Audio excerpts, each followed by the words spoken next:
We want to bring in Ryan Tavarez. He is the founder of Attack of the Rivals. Ryan, great to have you with us. Hi, thanks for having me. Tell us more about your background. Do you still read like regular old school comic books? Oh yeah, absolutely. Yeah, I have a cabinet next to me that's full of a bunch of them. But more so today, more prevalent are graphic novels or thicker collections that are on a shelf behind me here. Those to me are so much easier because you can fit like 30 comic books in one graphic novel, right? So it's a little bit easier, and you don't have to worry about bending the pages and putting smudge marks all over the front of the page. Yeah, so I mean, there's collecting, and then there's collecting to read, and some people like to be protective. Some people like to have two copies of each, one to read. They have a reader copy, and then one that they get graded. So it kind of depends on your interest in the hobby. It's been an education for me, I will say. But I also, when it comes to some of these comic books, I always say to my husband, because, everything now is digital and you can read things online and kind of immerse your way in a different way of thinking. So tell us more about your background and how you got interested in this. Okay, so comics. My interest started way, when I was a kid, and just getting random comic books at the grocery store, and not really knowing what was happening, but just really liking what was happening and knowing that it was this big world that I was kind of visiting and looking into. And I started drawing my own comics as a kid. Never stopped, continued to draw all the way through high school, and then eventually went to CCS, College for Creative Studies in Detroit, with the hopes of learning how to make professional comics, and really just kind of continued to go from there. I ended up transitioning into graphic design, but also put those skills towards making books and making comics, and eventually transitioning out of graphic design into making comics full time.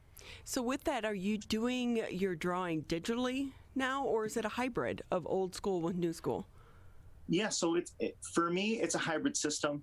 I do a lot of my line work, or just like the actual drawing on the board with paper and ink, and then I'll bring it into the computer and I'll add colors digitally. But I've also done comics where I've done it totally traditional, including the lettering and the watercolor, or doing color with watercolor paint. So with this, do you feel like, because of digital and also the online world right now, that it's opening up this genre to more artists such as yourself instead of having to go that old school way? Yeah, absolutely. So something that I think is awesome about comics is one, they're kind of like a foundation to storytelling just in general.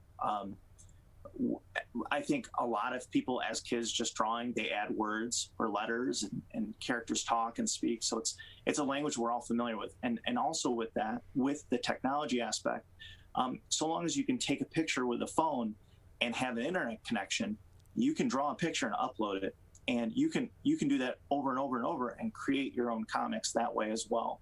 And so it's kind of democratized that medium and makes it really easy to kind of delve into, but also participate and even obtain and read, because not everyone is willing to give up the space.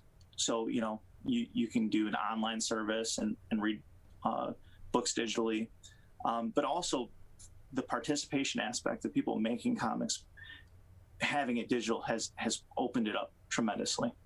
So with that, Ryan, if I can ask you, tell us more about Attack of the Rivals.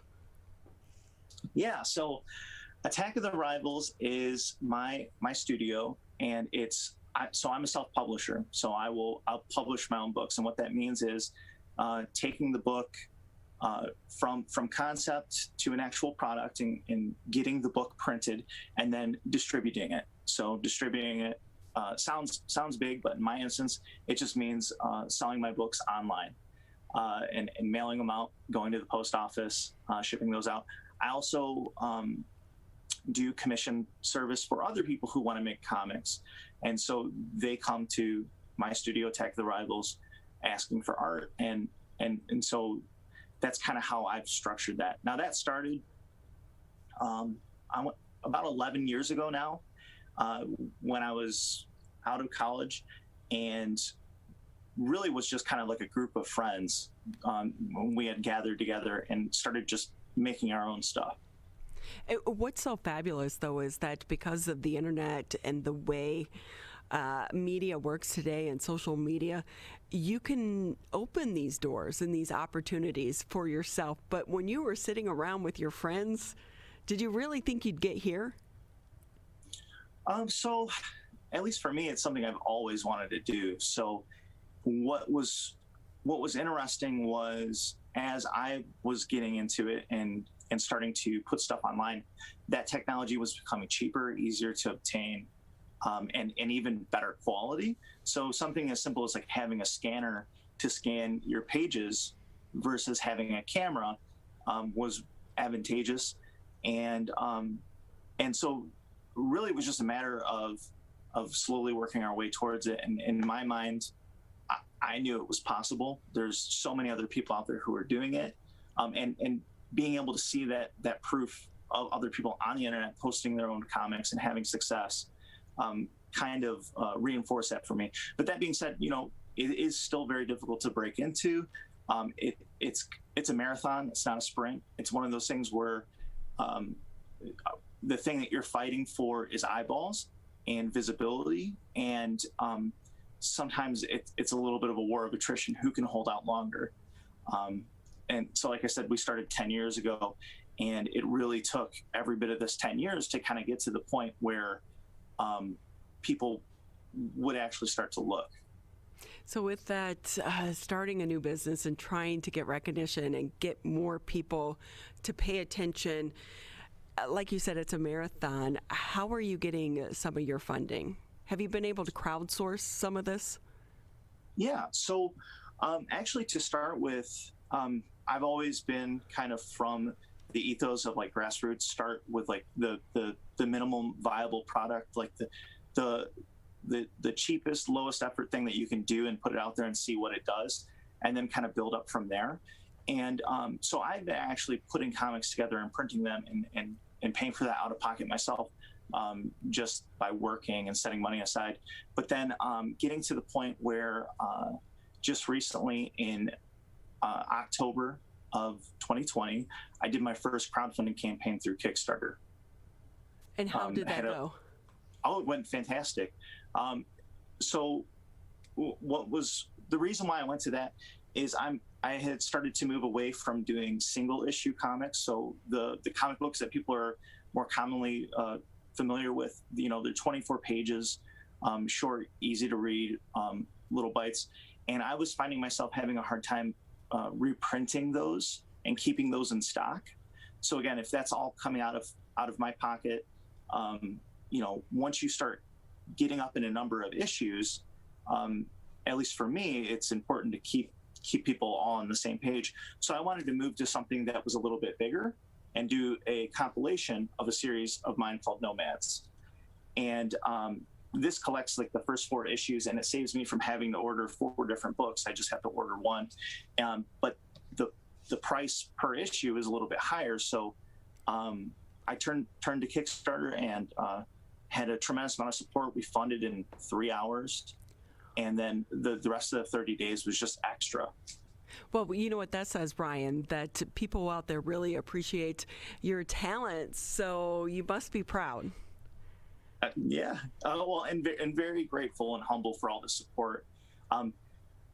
You know, something that at least I think about a lot is just kind of word of mouth and people that you know and supporting other people. And that's actually one of the strengths of the indie comic scene. So, you know, what would be considered mainstream comics are, you know, Marvel, DC, these large conglomerates who are able to market and put stuff out there.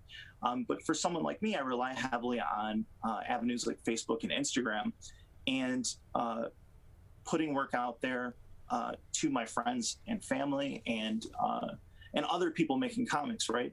And so something that's cool about the indie scene is that we spend a lot of time promoting each other and trying to help lift each other up.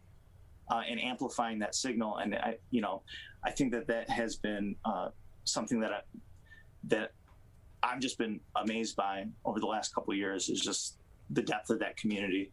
That's great to hear. We really should all be lifting one another up because there's enough success to go around. Ryan Tavarez with us here on the MegaCast. He's the founder of Attack of the Rivals. We were just coming out of a pandemic. How has that been for you? So that's interesting.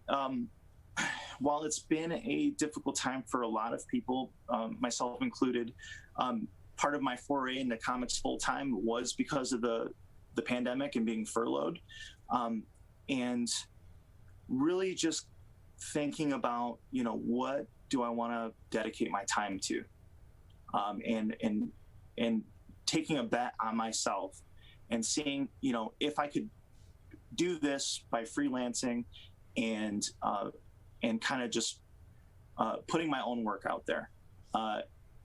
And I had a lot of time to do that and prepare for that, thanks to the COVID and, certain restrictions, and so it did impact me in that way. But what we also saw was a lot of other people who were cooped up, who were craving entertainment, people who were going stir crazy, that wanted to read and see movies, and there's a lot of veracity there. And when a lot of larger studios and stuff aren't able to get together to make those things, sometimes these smaller, it's an opportunity for the small guy to kind of step up and put their work out there. And I think also when people are really craving some new material, they're more willing to kind of take a chance on something that they might not have heard of before. Well, it's great to see a silver lining of this pandemic for some individuals, and it appears as if you really took advantage of the opportunity. Ryan, how can people find out more about Attack of the Rivals? Yeah, so right now, the best way to find out about my work and Attack of the Rivals is through my website, tavarezart.com. And so there you can find comics. I have some stuff that's up for free.